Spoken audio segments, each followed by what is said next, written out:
For God so loved the world that he gave his only Son, that whoever believes in him should not perish, but have eternal life.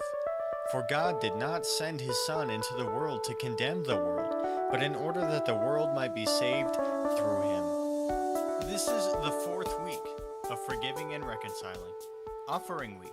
You're never going to come to a point in time where you feel really good about having your deeds exposed.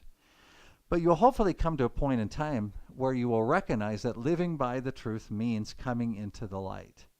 That the hypocrisy that we live of being outwardly holy but inwardly having these struggles is something that we have to overcome. If we're going to live in the truth, we have to come into the light.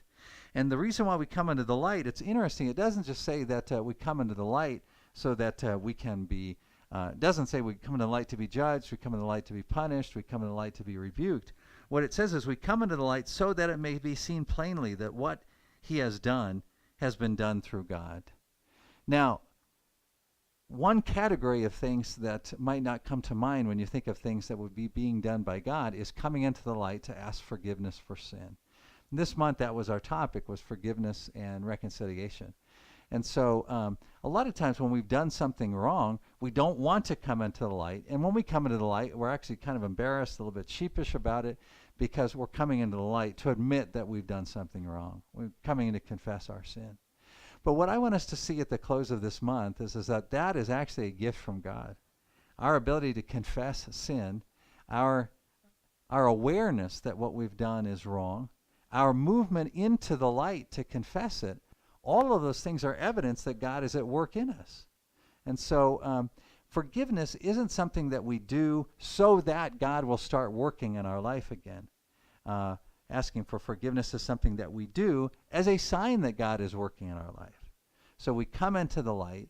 We expose our deeds just by being in the light. We ask forgiveness of that, and that is a sign of God's grace. It's a sign of God's provision for us. And when we're in the light then and we share those sinful things, the fact that we're in the light means, as we know in Romans, that there's no condemnation for that. We ought to be, as a people, we ought to be one another in our households committed to the idea that when someone comes into the light and asks for forgiveness of sin, that instead of a anger or a punishment, that what we should do is that we should take the part that we always do in our worship service to say, if we confess our sin, he who is faithful and just will forgive us our sin and cleanse us from all unrighteousness.